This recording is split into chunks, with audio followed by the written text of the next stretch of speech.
All right, so excited to be part of this panel today. And, you know, the panel talks about leveraging AI for business, right? And I think it's going to be very relevant for anyone listening on TV as well as the audience here today because it effectively is a panel to figure out what the next 5, 10 years, what are those AI, generative AI use cases going to look like, where the disruption is going to come, right? And for people studying especially, it's going to be a very interesting panel because they need to figure out which are those areas that are not going to be relevant in the next 5 years when they enter the job world, and which are those areas that are going to be highly in demand. So Rajnil, let me start with you, right? On the PWC side, you lead a lot of the partner and GenAI GTM. Where are those big true impact use cases that you guys are seeing both inside PWC but also deploying for a lot of customers, right? Which are those industry sectors that you're seeing true impact and not just, how should I put it, not just fluffy and, sexy use cases that people talk about, but where the real value and meaty value is being seen? Sure.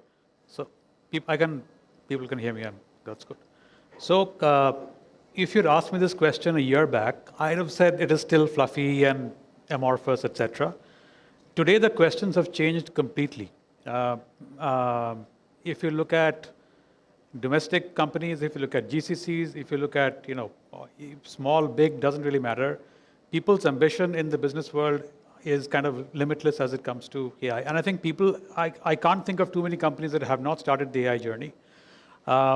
And the impact is largely in three broad buckets. One is the entire customer-facing side of it, be it marketing, be it even back-end L1 support kind of stuff. The second is people are now thinking about how do I disrupt my own business using AI. And the third is the operation side of things, right? Which is the efficiency, so legal, HR, IT. So how do I make those teams much more productive? And then beyond that, the ambition is limitless. So I'm hearing conversations like a year back, people would say, okay, tell me one use case. Today they're saying, well, if you think about the entire technology stack, we had a lot of discussion about technology recently. But if I look at any large company's technology stack, it is largely lots of SaaS applications that don't talk to each other. How about I replace the whole thing with agents, AI agents, right? Yeah.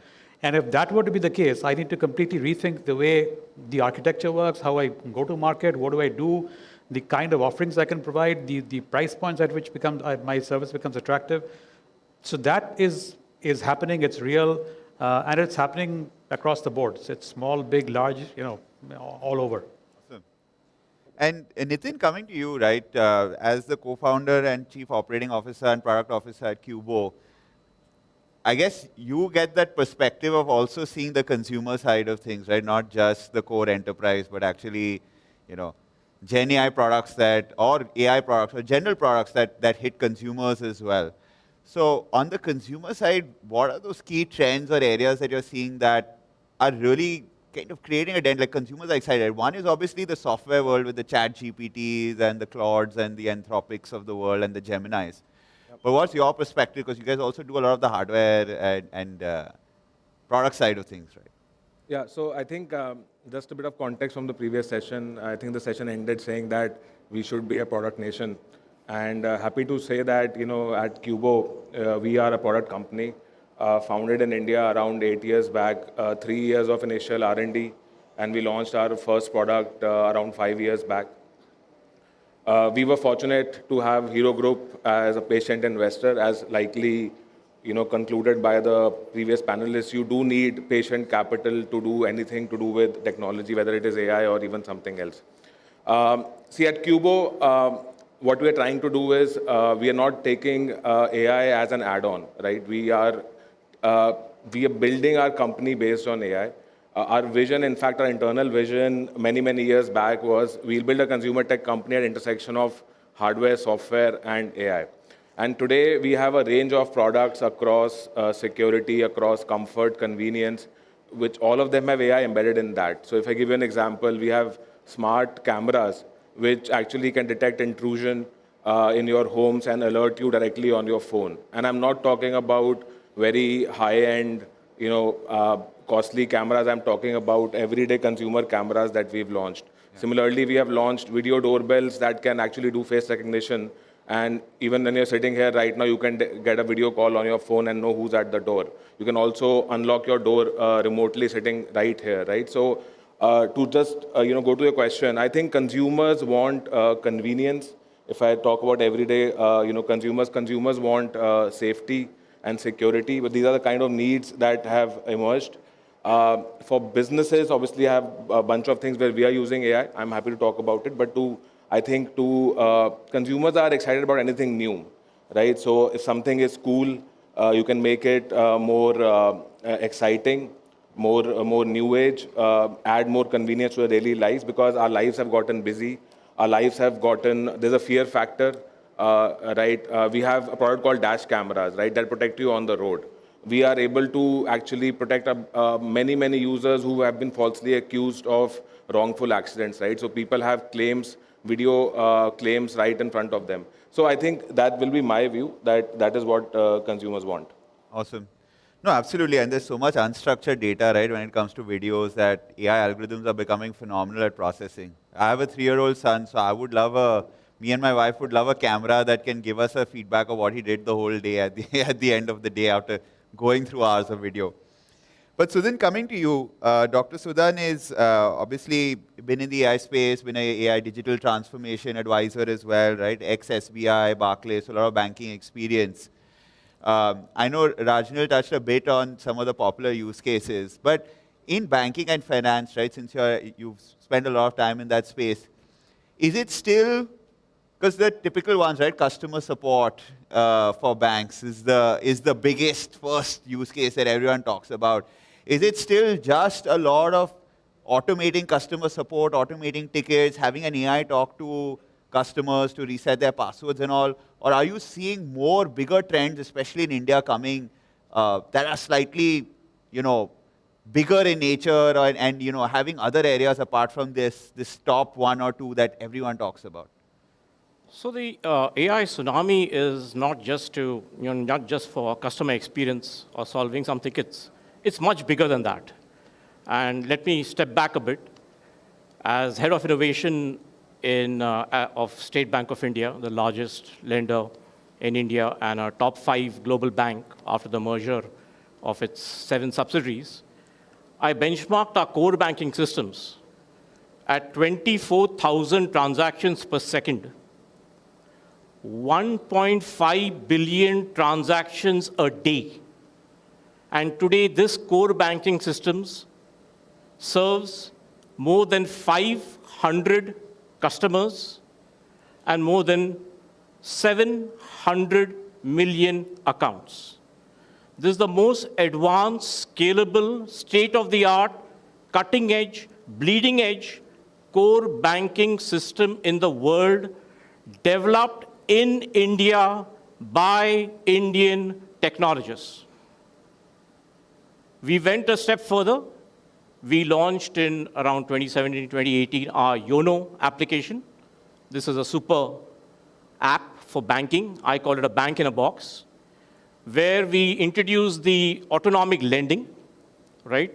So that for our BNPL, that's buy now, pay later, and for digital lending, the customer has to go completely digital. They just leverage the JAM, that is your Jan Dhan, your Aadhaar, and your mobile, your smartphone. And in a complete automated, autonomic manner, the loan is disbursed in a record amount of time, right? And we have seen that using these digital technologies, using AI, we have seen the operating costs of the traditional lending versus digital lending. It's gone down from over 60% operating cost to just 20%. And the customer has a great experience. Everything is digital. All the data we capture is now being analyzed. So the use of AI is for massive transformation. And I beg to differ that there are a lot of statements being made that we are behind the curve and we need to do a lot. We've already done a lot, right? We already have this base. We have this core banking base. We have this digital payments base that's alone about 500 million transactions a day. Yeah. Right? We have the entire digital GST, right? Then we have the entire financial inclusion program, the Jan Dhan, that's about 500 million accounts again, which is the most successful financial inclusion program in the world, right? So we could be, or we may have been the IT services capital of the world, but I think with the leverage of AI and the associated stack, like machine learning, data science, data pipelines, low code, no code, right, all this great stuff, I think we can easily become the AI and deep tech capital of the world. Awesome. And just coming back to you, Dr. Sudin, and I just request everyone, all the panelists to keep their answers crisp because we have a lot to cover. You know, SBI just came out with, you know, they did an RFP to purchase almost 564 crores worth of NVIDIA cards, GPU cards. Union Bank is doing, you know, did an RFP on generative AI. Are you seeing public sector in this case, and this is great for future generations, right? Are you seeing public sector take a faster leap into generative AI as compared to the private sector this time around, especially in areas like banking? So I think, you know, across, I mean, the first time in my corporate career, I was told in a public sector bank, right, fail, but fail fast, right? Take the shot, just go ahead and implement all the emerging tech, right? So I think this is just a precursor of what's going to happen in the future. And yes, we do need that GPU infrastructure, because when we look at the transactions tomorrow, if we have to do inferencing across 1.5 billion transactions a day, right? We will require all this multiple parallel processing. We'll require a technology called CEP, which has now become, you know, complex event processing, which is actually an older technology, but now has become complex inference processing, right? So along as we, you know, do this inferencing at scale, right, and we have the scale, we will require the GPU infrastructure to cope up with. Absolutely. If And I Rajnil add to coming? that, Yeah, please go ahead. So one area where public sector banks, I think, are taking a lead is on open source models. Okay. For a variety of reasons, public sector banks want the data to not leave India. And that's best done if it's done on-prem with open source models that they can own. And a lot of the innovation that you see, that at least I am seeing, is around that. And I will tell you, you know, when this entire wave of Gen AI applications started, I was a little skeptical about regulated industries, especially like, you know, financial services and healthcare. Correct. But perhaps because they have built up, like we are hearing, in the last 2 decades, a lot of the core technology that you need for this stuff to work. This is just, you know, if you did not have data, if you did not have compute, if you did not have memory, this stuff is not going to work. There's no AI which works on zero data, right? So because of that, banks, hospitals, etc., they have built a huge corpus of technology, enabling technology for the ecosystem as well.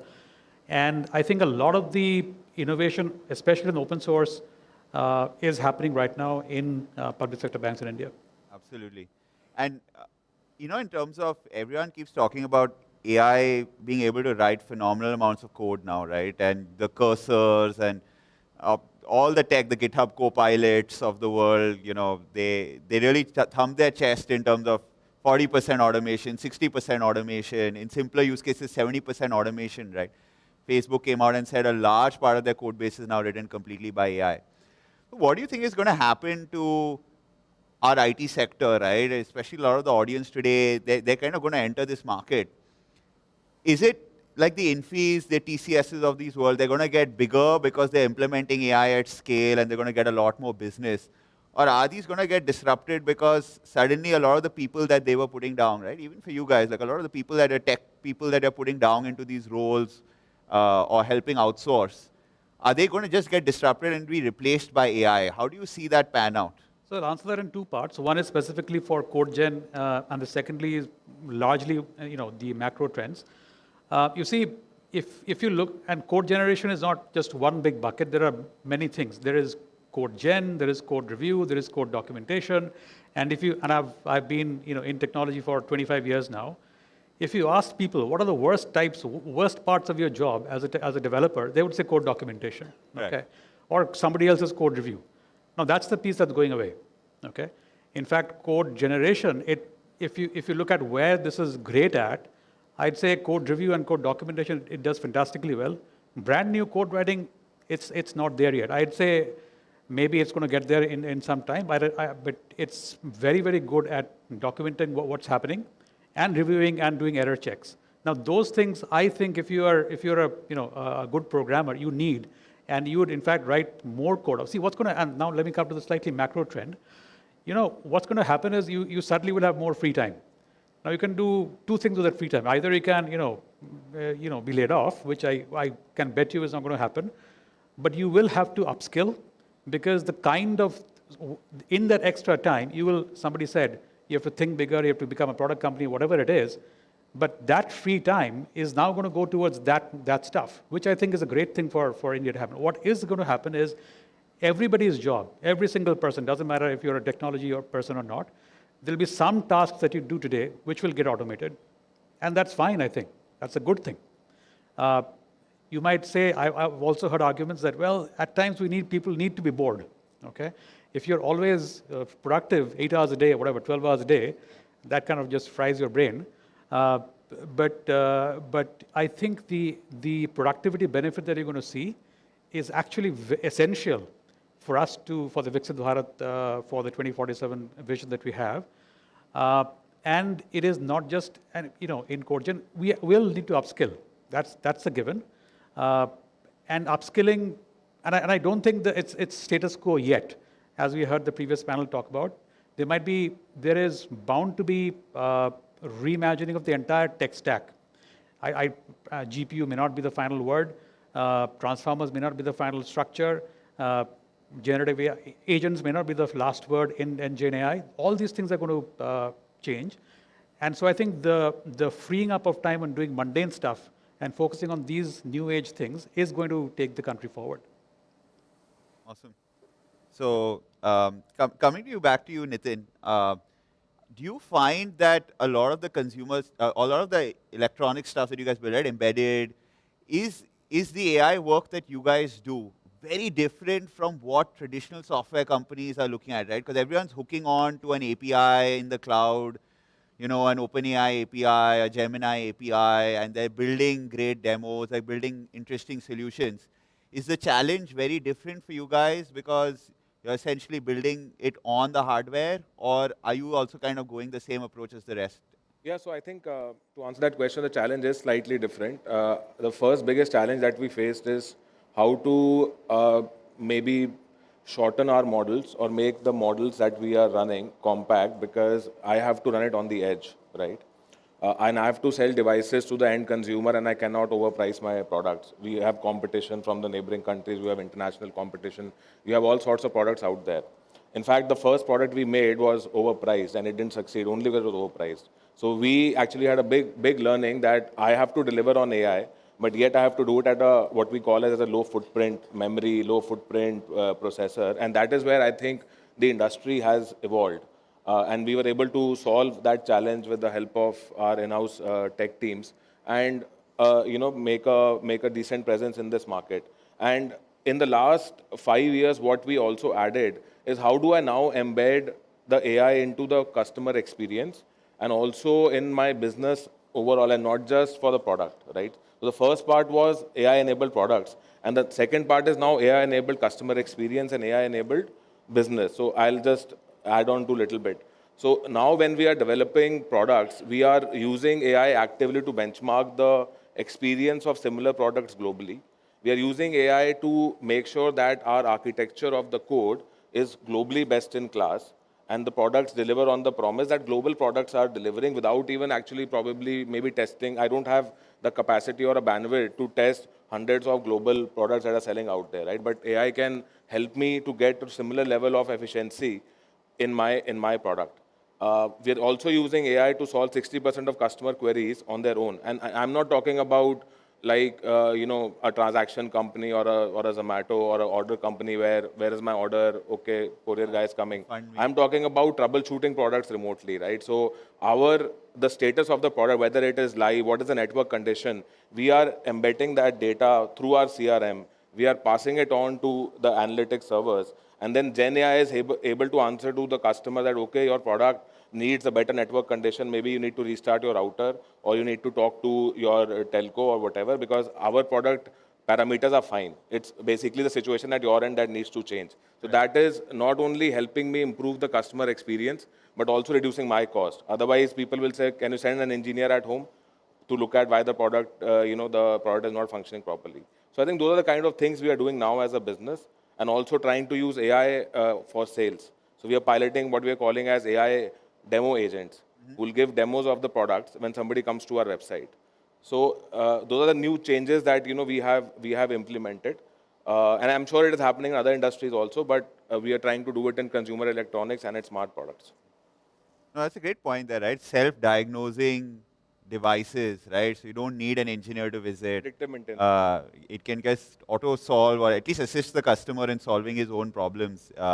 Is a great trend nowadays. Dr. Sudin, coming to you, I know we talked a lot about the successes in AI, the opportunities, where good things are happening. But where do you think most of the catastrophic failures, or where is it not working? Or in your experience, where have you seen that, it's just been a lot of spend with very low value return? No, I tend to disagree. I think the biggest transformatory risk, as I see, the biggest risk as I see today is not starting your AI and deep tech journeys. That's the biggest risk. Okay. In my view, everything in technology has worked, right? Right from coming from the IBM world, right from the days of mainframe, where we used to write in COBOL. Then we moved on to Unix, distributed systems, a client server, and then the internet, and then big data, and now there's a tsunami of AI, right, coming through. So in my view, there are just two important things. One is that the first time in technology history, everyone, that's technologists, non-technologists, managers, CXOs, founders, everyone, we can talk to the data. Yeah. It's never happened before, right? And this is very transformative, because the kind of work that we have as part of our technology refresh across large enterprises, right? Data warehousing systems, data lakes, core banking systems, overall the data platforms, right? All this requires now intelligence. All this requires transformer models. All this requires attention. All this requires AI, right? So this coming tsunami is something, and the second point is that it's like some theory that goes around saying that AI is only for the tech folks of the organization, okay? And that's just 1% of the organization, typically. I completely disagree, right? This AI, especially Gen AI, where the only programming skill you require is English language, right? And now you can talk to your data. You can talk to all your platforms, all your systems, all your logic.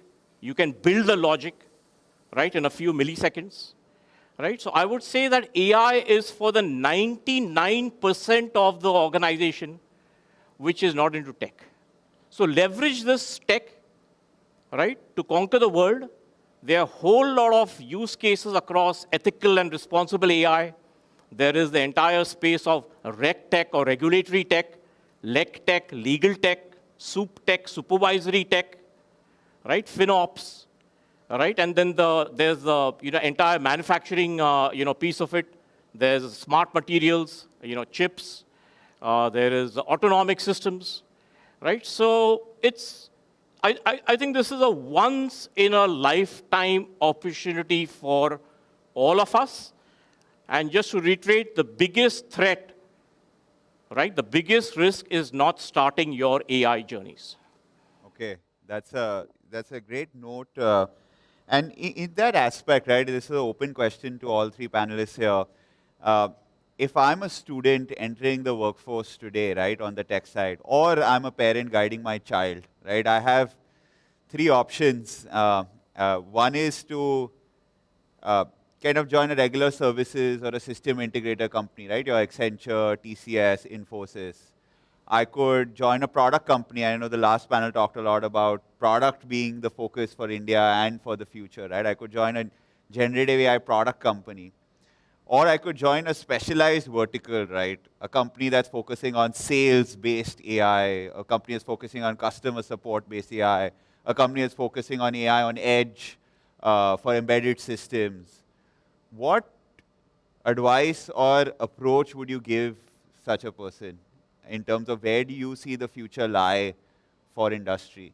And do you think academia is getting it wrong right now, or are they on the right track when it comes to AI education of this generation? I can start. So I think you should, and it doesn't matter if it's AI or not, you should always join a company that lets you be fulfilled. Okay, whatever lets you fulfill your own desires.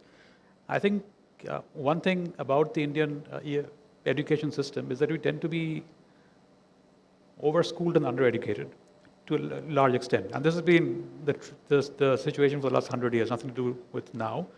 And I think you need to focus on getting the best out of yourself.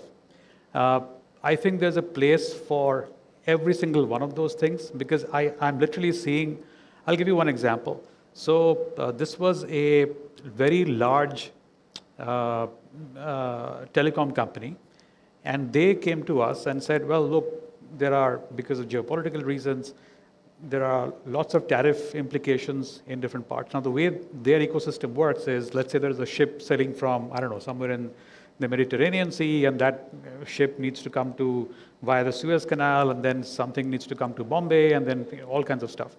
Now, each one of those things can be disrupted, either from climate conditions, or from Suez Canal getting blocked, or geopolitics, or then tariffs, etc. Now, for you to do a simulation of that entire network was not possible before. Okay, now you can. And you can take all of these pieces as input. In fact, going back to what you were saying earlier, I think the reason AI will fail is if you're thinking too narrow and if you're thinking of it as a tech problem. If you're thinking of it as a, can I dream big problem, can I solve my real business problem, and that will generate significant value for my shareholder, I think there is a place for all of these things. One thing I do see the tendency of youngsters to depend on this completely and stop their thinking. I don't think that's the right approach. It is a tool that will help you get better, but it's you who have to finally get out onto the pitch and do the batting. You can have a coach, you can have a masseuse, you can have all that YouTube videos to tell you how to swing the ball, but unless you're getting the wicket yourself, it doesn't show up against your name. Just quickly opening it up to the audience, if there's any questions, we have time for one.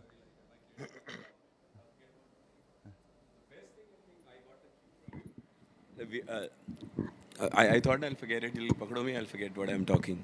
So like we get a lot of branding opportunity. Like let's say I'm here in the morning, I want to show my students I am Prof. Kheda. I go here and there was a founder faculty with Amity. Now it's Fostema Business School and other places. So I immediately did go to ChatGPT or whatever. I put in my thoughts. I'm coming here. I want to leverage myself. My employees knows I'm in Republic. He made it so beautifully. Everything I did, a small 10 to 15% of changes. So everybody knows already. So I think it's a branding opportunity. Other people become bigger and bigger. Absolutely. And we are talking, ye kharab hai, wo kharab hai. Ye isme ye ho jayega, isme wo ho jayega. I think something absolutely disruptive thing has happened. This chat GPTs, whatnot, chat, cloud. Abhi I was talking to sir, like people who are half my age, I can learn so much from them.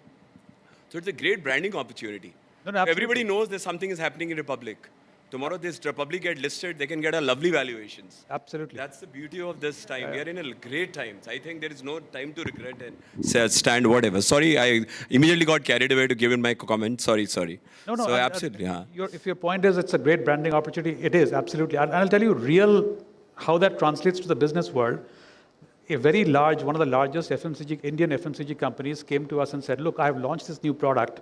And when I launched this, I thought the target segment is going to be between, let's say, 25 to 35 age group. Now, it turns out that a lot of demand happens just less than 25 and just more than 35 age group, right? Now, traditionally, what they would do is for them to suddenly target the less than 25 and less than 25 and more than 35 groups, they'd have to go to a branding agency, an ad campaign, figure out what works, what doesn't work. Now they put the thing in a prompt in ChatGPT and said, okay, use this. This is what I want to do. This is the thing I want to show on the creative, and use my brand colors, and then come up with a campaign. And earlier, I'm talking 6 months back. At that point, they had static images. Now they can do the same with video. So now imagine you can target whoever, whatever, as long as you have the thought to say, doesn't matter what product, I can target anybody programmatically without going through the market testing, because that happens in real time. So I was like really gung over it. I have know so much. Now the world is really flat, Yeah. Anybody can do anything. It's just a thought, an idea. Absolutely right. Thank you, sir. Yep. Last question, and then we'll close because we're almost out of time. A very good afternoon to all the respected panel experts. So my question is that as the tsunami of AI is coming, and it is said that AI is learning faster than it was expected to. So how are we as a student supposed to start our journey so that we can cope up with the speed that AI is learning? Thank you. It's an interesting question, and academia is this mixed bag of saying, don't use ChatGPT for assignments, don't use AI for this. And at one end, they're like, okay, no, you need to learn this tech because it's the future. So what advice would you guys have? Yeah, before that, I just have a question to the audience. When was the world's first AI system developed? How many years back? Take a wild guess. When was the world's first AI system developed? How many years back? Mid-50s, okay. Any other guesses?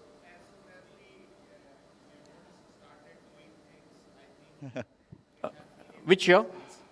I can't, Okay. put a number to that. Okay, but I don't know about- to say is, as far as civilization goes, I think it existed. It just didn't get documented that way, probably. Okay. So the world's first AI system was developed more than a century back by a company called Honeywell in the form of an autopilot, which could fly the plane without the pilot's intervention. This same autopilot has saved many lives. Yes, there were a few tragic crashes, but that is because of either manufacturing defects or because of pilot error, right? So your autopilot has been there, AI has been there. Coming from the IBM world, our IBM Deep Blue defeated the then greatest chess champion Garry Kasparov in the late 90s, right? So the fact is that waiting for AI to happen is not an excuse anymore, right? This AI, I have learned all these algorithms, all these deep tech stacks, all by myself, okay? So you have to just take the shot, right? In all these companies, General Electric, IBM, Barclays, State Bank of India, and now I'm on my own, right? Right? All these companies have invested in transformation and innovation, right? And I've always had a job in those companies. And even today, post my corporate life, there's a tsunami of AI work that I have to do. All right? So just don't hang in there. You either conquer the world with AI or get conquered. Awesome. So I think we'll end the panel here. Just we're out of time. Sorry. My very humble questions. What is your vision as a panelist that how this AI tsunami is going to help our common countrymen, wherein more than 80% of people are still being served with the free meals, and I don't foresee that they have annual income more than 5 lakh rupees. Besides the mobile phones and Jan Dhan account. We'll ask a very quick response I'll- from maybe Nitin, you can do. So, see, I think we need to fundamentally understand that if we were sitting 20 years back, we were talking similarly about mobile phone technologies. People were scared of mobile phones, especially the elder age. New technology has come. Internet existed 40 years back. It came into mainstream consumer maybe 20 years back. So I think every time something new comes and there is an inflection point that has hit the AI technologies. Like he mentioned, AI has been around before all of us in this room were born. However, it has hit an inflection point where it has now reached everyday consumers. And if we look at the tech history, if we all fundamentally unanimously agree that the tech advances in the last 20, 30 years have moved the nation forward, it is only natural to say the tech advances that are happening now, which we are saying it's basically Gen AI and other applications of AI, they will also take the nations forward, right? Because these are technological advancements. The past advancements have also helped us gain more efficiency, have helped us, humanity in general, not just any nation, get more productive, get more out of our lives of 70, 80 years. As an individual, if you look at today's generation, in their 80 years average lifespan, they can do much more than probably what our ancestors did. And I fundamentally believe that the workforce of tomorrow can do 100 times more if they adopt Gen AI. So Gen AI, use it as something to make, it's a golden period for the workforce because you have a tool at your hand which is giving you knowledge of every domain. So it totally depends on where your passion lies. Choose any field of your liking, but I don't think there's any field left where AI will not penetrate. So use AI tools to make sure that you are more productive, you are more efficient in whatever you do, and also probably better because AI will give you more ideas. You don't need to spend time doing mundane stuff. So that is my view. I think it'll make us better and give us a better future. Awesome. So I'll stop the Secondly, a questions small there. question No, to the I thank you so much. We're SBI. really out of time. Everyone is utilizing the AI for having more and more market capitalization. But suddenly, AI had two very popular, SBI had very popular apps, YONO and YONO Lite. In one go, they slashed 80% of their customers by upgrading the security upgrade that you should have more than 11 to 12. And all those mobile phone users have been deprived to use the YONO and YONO Lite. Any specific answer? We'll take that question offline. But last, one tool that you use in the AI world that you can't live without. Just one tool, anything. ChatGPT. ChatGPT, Nitin? ChatGPT. Sudin? Yeah, Gen AI. Then, yeah. Okay, awesome. So it's a lovely panel, and we hope you got some really interesting learnings of what the future of AI is going to look like, where you should enter in terms of the industry, what are those popular use cases. Thank you, guys. Thank you. Thank you.